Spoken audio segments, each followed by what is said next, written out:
Hi, all. Kinsey Schofield here with Scott Rouse, and you took one for the team, and you watched Meghan's latest podcast interview. You are a body language expert, and I have to applaud you and apologize at the same time for this latest Meghan Markle podcast episode or appearance, I should say. Can I ask you right off the top? Um, it's Emma Grand, I think is how you pronounce her name, I think so. versus Jamie Kern Lima. I felt a sense, and maybe Meghan is catering to the different audiences she feels like these women have, but I felt like I was watching two different women between those two different interviews. Meghan's a little more confident in the Emma podcast, in this latest podcast, a little more defiant. And in the Jamie Kern Lima, she's soft. She really wants you to like her. Oh, I'm just so sweet. But there's more of her trying to be a girl boss in the latest episode. Am I reaching there? Yeah, you're exactly right. In the first one with Jamie Kern Lima, I Jamie think that's what Kern his name. Lima. Oh, in that situation, she's trying to kiss her hind end, in other words, because she's the one that I believe, from what it looks like to me, she's probably helping her with this, and she's maybe funding some of it of her was as ever Ever, yeah. stuff. So, and I think she's sort of being her mentor, and so she's loaded and lives down the street from her. So she's trying to keep that bond really happening. Whereas she goes to this other interview, and she's supposed to be showing how, well, I'm an entrepreneur too, and I've done all these things. I'm in charge. I know how to do all this. So you're seeing somebody over there that's supposed to be acting like she's friends with Jamie Kern Lima. So you see Yes. that the whole, oh, we're just relaxed and being authentic. And with this one, it's supposed to be business. So that's the way she's acting. So you're seeing two different personalities, but she's chameleoning herself to be palatable toward Jamie Kern Lima, and the same thing for Emma. So it's fascinating to watch because you're actually seeing what would look like two different personality types, but it's the one person. But since we understand that personality type, we'll know that she'll try to mold herself to be like Jamie Kern Lima. That's why she would talk like her and try to look like her and say the same thing she was saying. And this other one, she's doing the same thing, but taking on a different posture and a different delivery. Like you were saying earlier, her voice tone is stronger. There are some of those hmms in there, but not quite as many. There's no hind end kissing really on the other one, like there was in the first one. That's so something you just said, her positioning herself as an expert in the second podcast, in the one that recently came out.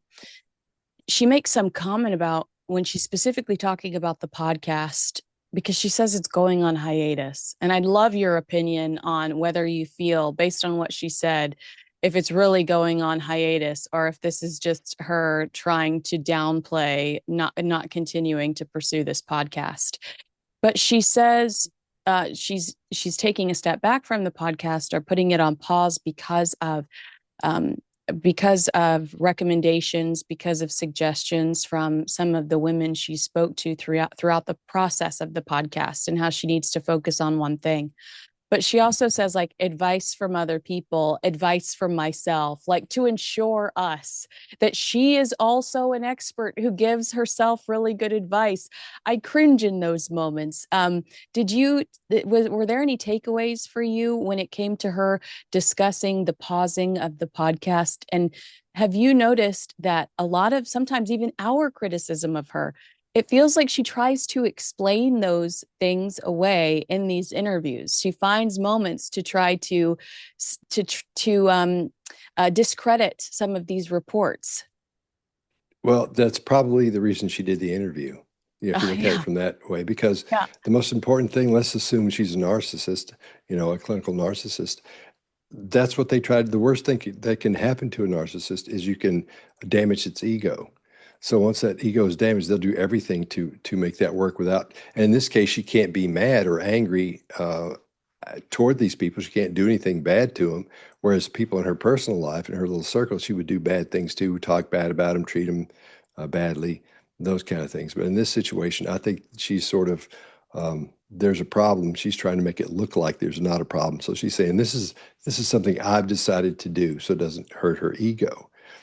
So they're really fragile because the root of a narcissist, they can't stand themselves. They don't like themselves at all, and they want everybody to like them.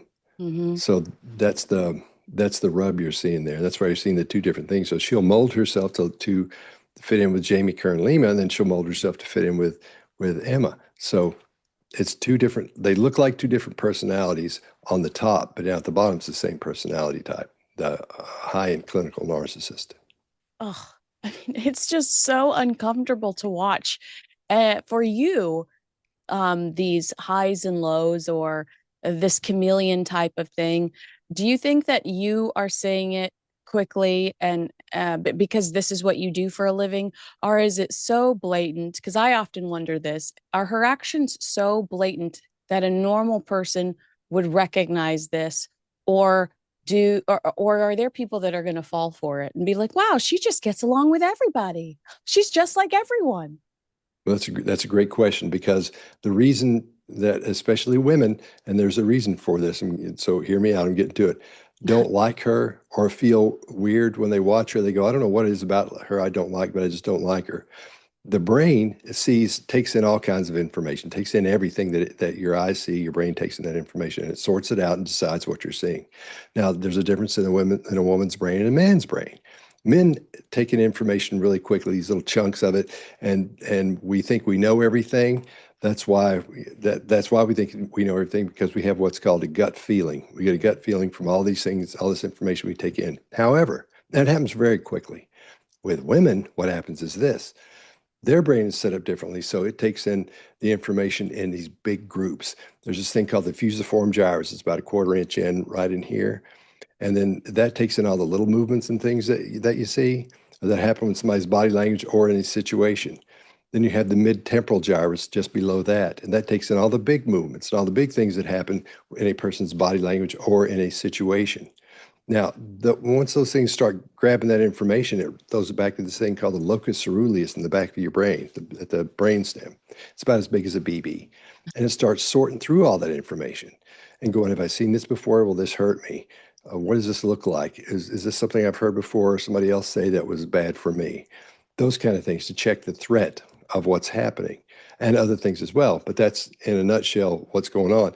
And for men, it happens very quickly. And that little bit of information we get, it goes back to them and say, oh, here's what this is. But with women, they get the details. And that's why it takes them longer to decide what happened, because you'll hear women say, I don't know why I don't like that guy.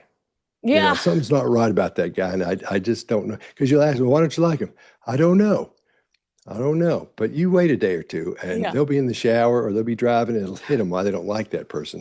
And it'll be something that's real. It won't be just something, oh, just because I don't. They'll see what it is. You all, women, see what it is. Whereas we don't see that right off. It takes a while for us to learn that. That's interesting. Yeah, you'll just be in the grocery store and you're like, I know exactly what it is. He reminds me of so and so from 1996 that I met in a Walmart There you parking go. lot, whatever. All right. So Megan Yeah. says in this podcast that she struggled to get work because she was a mixed race actor. I mean, she met Prince Harry because she did inevitably find some success as an actress. What did you feel when she said that? It frustrates me when she says this stuff, mostly because I think, look at the blessed position you're in today. Why not focus on how lucky you are today to be where you're at, versus dwelling in the past and also dwelling on something that might have been your own insecurity and not necessarily the truth. There might be and you've got an entertainment background too. There's no casting director that's ever come forward and said, I didn't hire her because she was mixed race.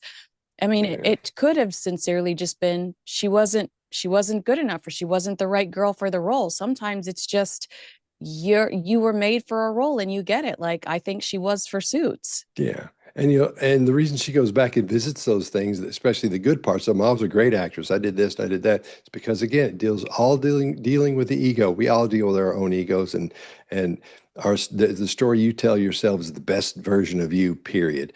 But in her situation, she keeps going back to the same ones over and over and brings those up and can find a place to spot those, sit those in almost any situation when that when that conversation starts. Yeah. Here's my story, bang. Here's this that goes with it, bang. So it's almost like a protocol she follows, which is normal for a narcissist of that level.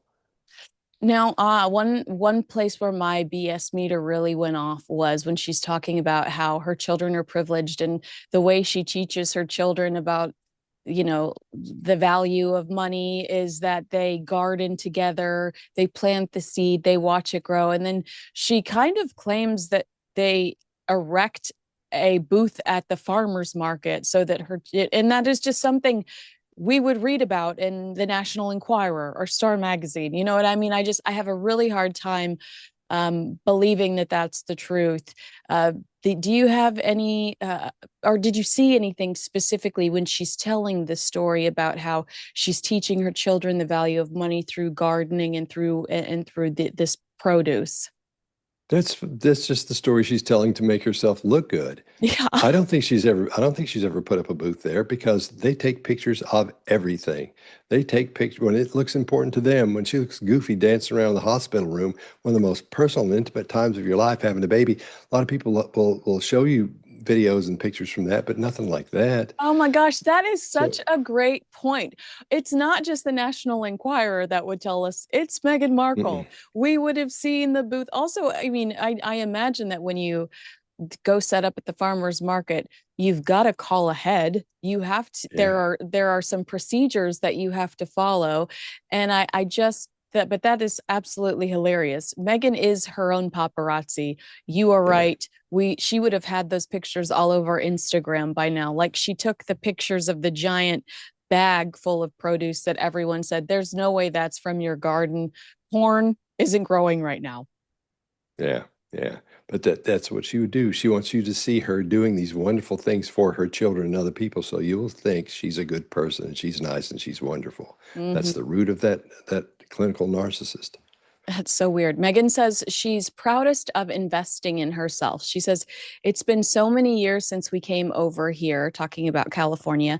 I do think it takes a little bit of courage to bet on yourself, and that's felt really good. I mean, it's not that hard to bet on yourself when you have a royal safety net. She knows that people line up to work with her, whether she has a history of failing or not, because of her proximity to the British royal family. Does she think that other female entrepreneurs are buying this? She's hoping they will. When it comes to entrepreneurs, I was the entrepreneur in residence at the Nashville Entrepreneur Center from 2011 to 2017, and all I did was work with the new startups there and CEOs and taught them how to pitch and showed them what pitches were made out of. Worked on their body language to make sure they were believed. If they were a good person, I'd make sure that was first, but make sure they could be trusted and they could get along with anybody within the first couple of minutes they met them. And women will come to see her and listen to her because they think she's successful. No matter what's happened, she does look successfan, even though we Well, I know the mean, money's yeah, I'd coming. love to secure a prince, Scott. I'd love to secure Yeah, a prince. yeah, that'd be awesome, wouldn't it? So, I wish one of my buddies was, so I could, that'd be Yeah. great. But so that's what they're looking to her for leadership. If they're going to her, they're going to her for that leadership, and that's the position she's trying to put herself in is a position of leadership. So because if you listen to what she's talking about things that I'm not so sure she's familiar with. That's why I suggested you talk to Michael Bertram. Yeah, I will. That guy, oh man, because he'll be able to set you straight But on you all that are and my say, oh, this is priority, okay? oh, thank you. So, But yeah, when she but says things like skew or Q4, mhm, you can tell that she is trying to utilize specific language to convince other people that she's in this world that that I don't really think she, like you said, that I think it's all an act, because the reality is everything's been so messy.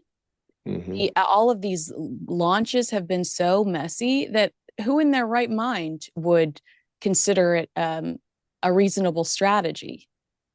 Well, she's the CEO, so she's supposed to understand everything in that company, from finances to distribution to how much it costs to get that product made. Where is it? How many do we have? She should be on top of all of that.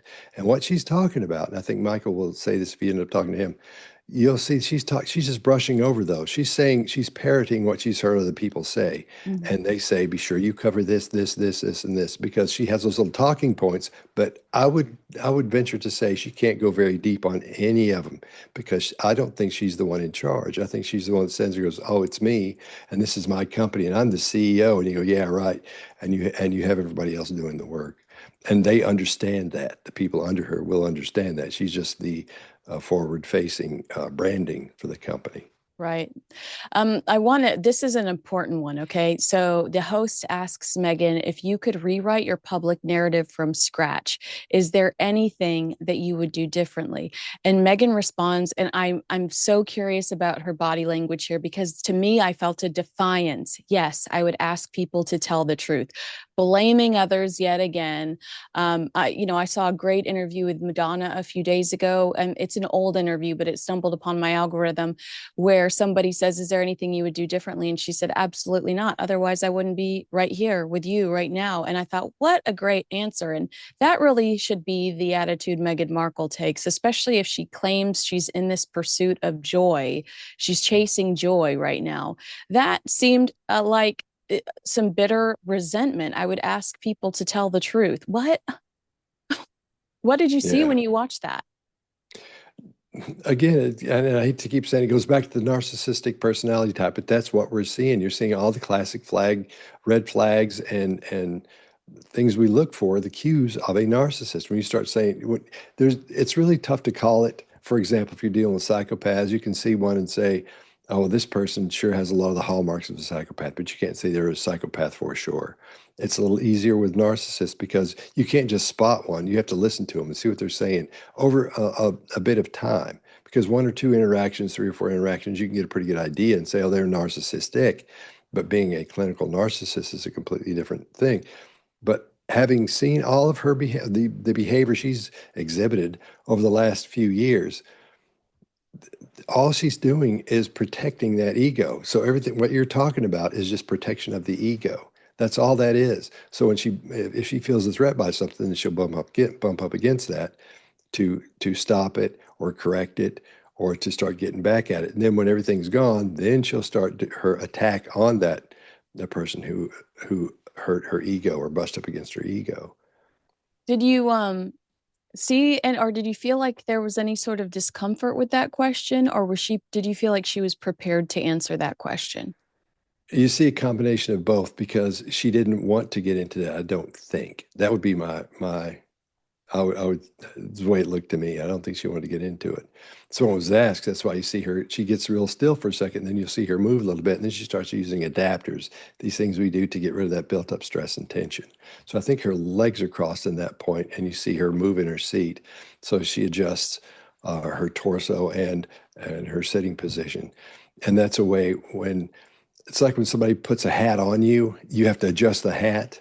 Even though it's on there, it's not going to be much different, but you have to touch the hat or your glasses or whatever it is. Same kind of thing. When somebody asks a question like that, they become uncomfortable in that way. That's the same kind of feeling. It's the only way I've ever been able to explain it. So they have to adjust and almost reset to start answering that as that information comes in and deciding whether is this attacking me or is this good for me?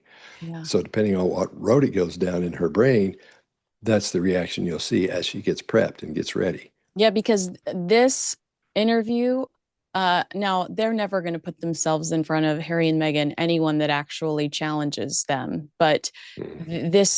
this interviewer did seem to ask tougher questions. I do think that they were all likely approved. I don't see Meghan putting herself in a position where, and then they kissed her butt throughout the, teasers where Yeah. you don't see Meghan's face, but she spills some tea, and it's like special guest coming soon, spilling the tea. I mean, Meghan knew she was in a safe place, but it was the first time that I felt like she was asked some ooh, is she gonna answer that questions? But I think she still knew she was in a safe place. In the same segment, Emma says, do you ever get angry? And Meghan says, peaks and valleys. My dear friend Serena, talking about Serena Williams, she told me years ago, a lie can't live forever. 8 years is a long time, but not forever. Now I saw someone else say that Emma interrupts to talk about how great Serena Williams is, and Meghan kind of almost recoils.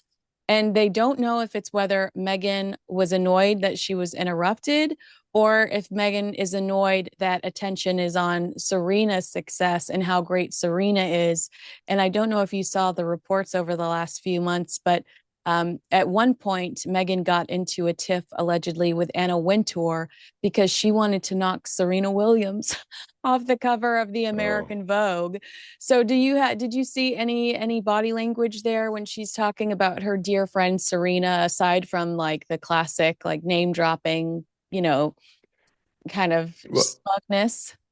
well, when you're dealing with, let's say somebody is famous, they have a certain amount of fame or a certain amount of heat on them, and you have two people. I think that's one of those things where she's trying to um, try. She knows this isn't the greatest thing in the world. Two things are happening, just what you mentioned.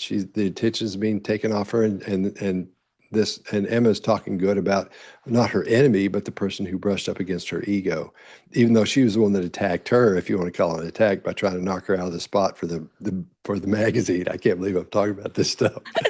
But anyway, Scott, our she's resident Vogue expert. yeah, I know. So anyway, Megan said, but so that's what she's uncomfortable because that's her world right there. That's everything she knows how to get in there and do all those things.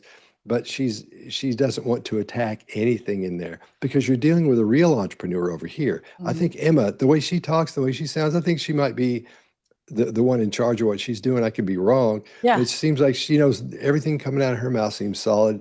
There's no apprehension when she comes to talking she's about the real deal. You're anything. absolutely right. Yeah. Okay. Yeah, Okay. she So, also works with Kim Kardashian's company Skims, which, exploded. This oh, truly is the real deal, which, I always say when we see Megan in these positions, and this is my personal opinion, when we see Megan in these positions, I don't believe it's because Megan's earned the right to be there selling her loose fruit spread. I think that Emma sees the value in having Meghan Markle on her podcast because it increases Emma's, it increases her visibility when it comes to the mainstream media because otherwise you and I would not be talking about this woman, but and talking about her resume and what she does and dropping a Skims reference. yeah. There's something in it for her, and it might just be exposure, and it might just but there she might introduce herself to new listeners that continue to stay on her journey thanks to this one event with Meghan Markle. But I don't think that Meghan has necessarily earned her place on the panel through her hard work and hustle. I still think whether as ever is even has any sort of longevity whatsoever, I think that's still up in the air. I would think so, considering that the last time she put whatever she opened her, and I think it opened actually today, is what I think somebody was talking about it and said it was going to open on the 20th. And so I think it actually started today. But the first time, if it's taken that long to restock and re-get your stuff together and make a plan and then decide you're going to do it again, somebody's not in charge there. She's not in charge of it. If she was going to be an entrepreneur, they would that as soon as possible after they'd sold that stuff out, they're going, hey man, we sold this out in an hour. Okay, let's get on the phones. Let's get this stuff And let's restocked get as just fast put as we possibly pre-order. Like all can. you have to do is pre-order links. Pre-order links. Just throw, Yeah. say sold out, puts up some pre-order links. And then not only can people sit back and feel confident in the fact that, oh, they've got their hands on it or they're going to get their hands on it in the future, behind the scenes, you have a better understanding of what type of supply you need. I mean, none Yeah. of it makes sense to me. Let me move on to this one. Meghan says Okay. it's okay to say no. It's okay to say I'm not comfortable answering that. It's okay to pivot and to really get to the place where you don't feel like you have to explain yourself. And I think that comes with time, maturity, work, support surrounding you. She adds, but also to be authentic. I don't think there's any value either in being so rehearsed and just having your talking points. Just talk. First of all, this is a woman that quit the British royal family after 17 months. We know she's capable of saying no. So it's like that's Hmm. not breaking news. But I'd love to know your reaction when you heard that soundbite from her. When she started talking about now, A pivot is when you're doing one thing and the decision is made to do another thing. You say, in our business, we pivoted from a let's say instead of selling stuff to companies, we've decided to sell to individuals, to individual customers. So you pivot from that over to this. I don't think she understands what pivoting means in the terms of being an entrepreneur. Yeah, it's And not earlier like when I you go said, from a duchess to selling jam. That's a pretty extreme pivot, Meghan Markle. yeah, yeah, and you wouldn't, and I believe she sees that as a pivot, and it's not a pivot. Earlier when I was talking about, I can't believe I'm talking about this. I can't believe I'm talking about something I have no information about. The depth of my information on her is really, as you know, is really shallow. I'm So I trying to can't believe help. I'm. I give you, Oh, I I give know. you the gossip. I know, but when I'm saying something that's like, well, all this is happening, I just feel like because usually I'm the person that knows all about what I'm talking about. When it comes to those stuff, those things I don't know. So that's why if I look a little bit apprehensive and iffy on this, that's why. But so when she's talking about pivoting, when she's talking about a lot of these points she's making, I don't think she understands the depth of those things, of what the meaning of those things are. I'm sure she understands what, the Q2, Q4, the quarterly.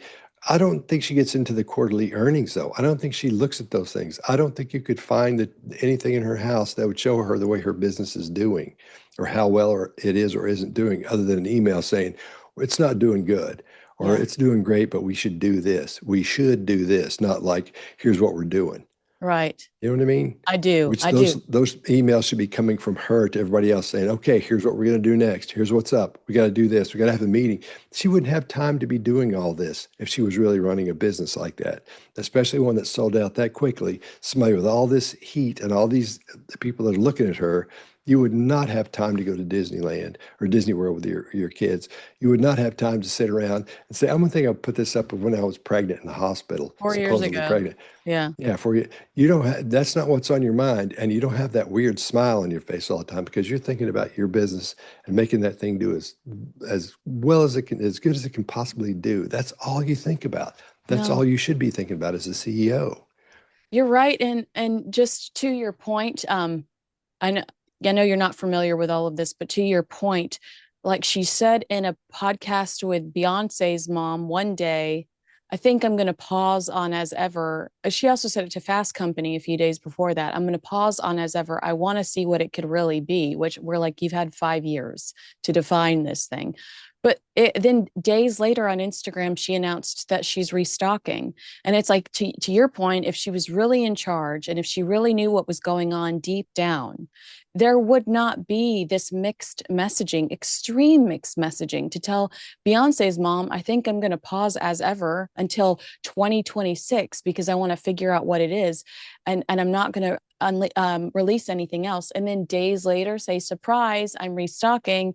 That makes you look unstable. That makes you, look like you are lacking in credibility.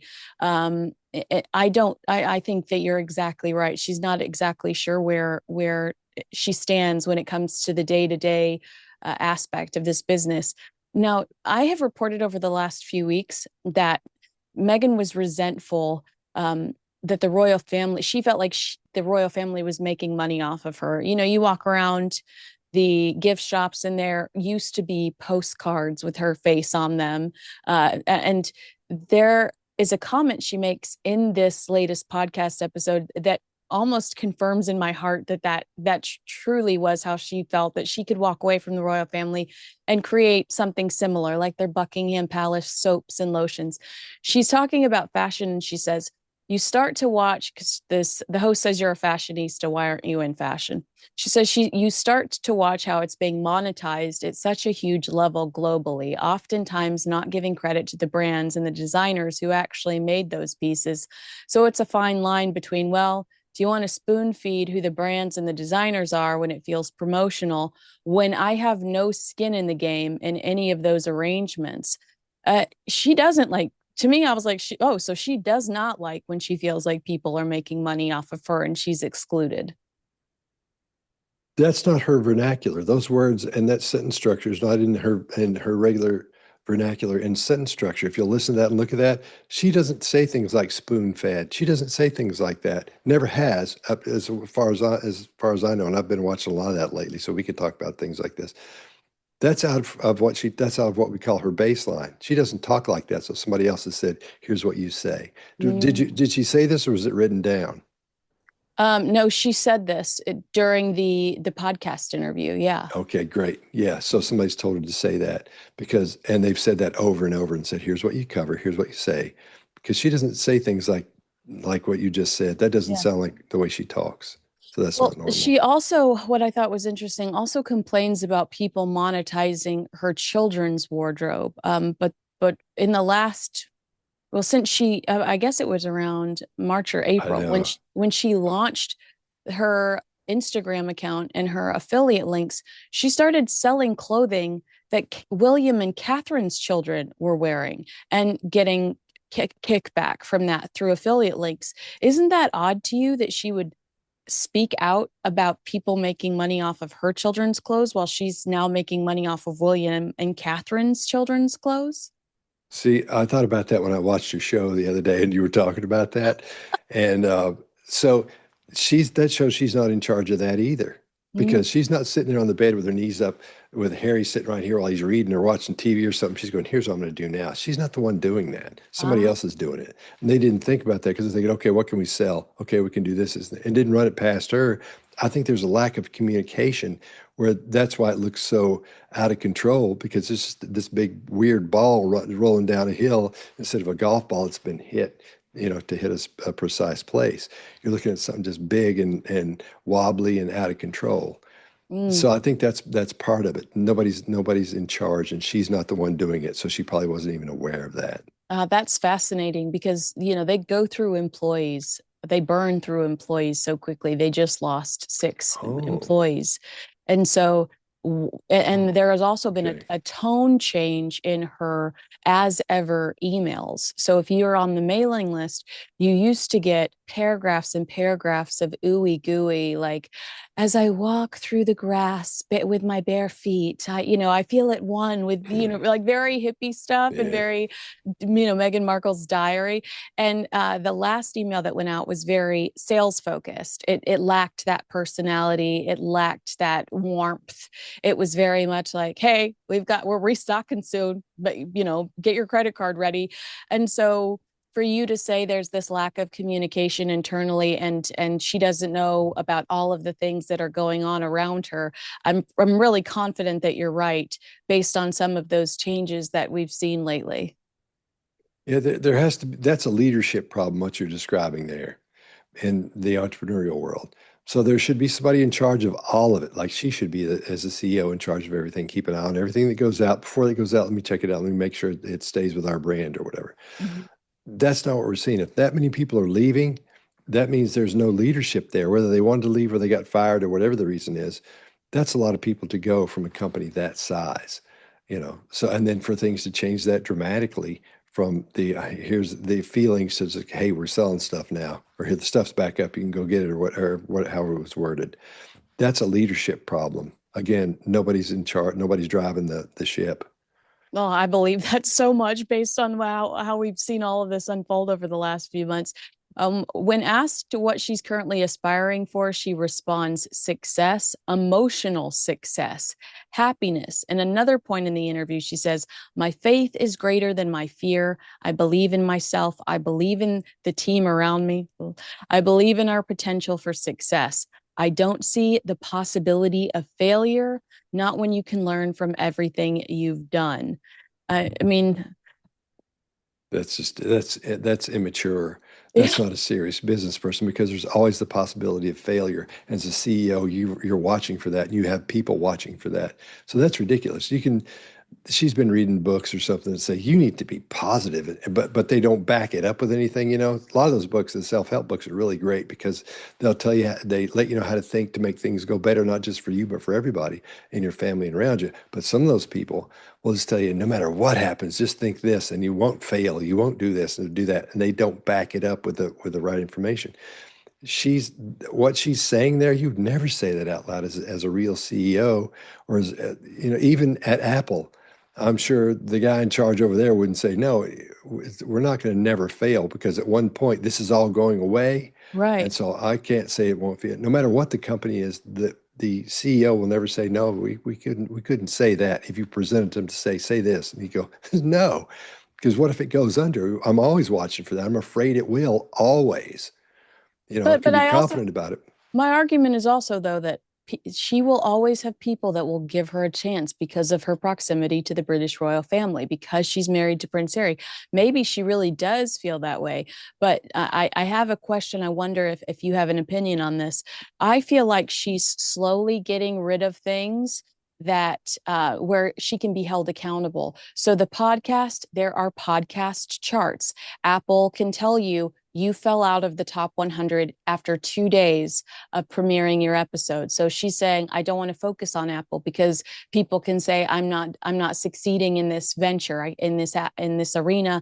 I'm not a superstar, so I don't want to do that anymore.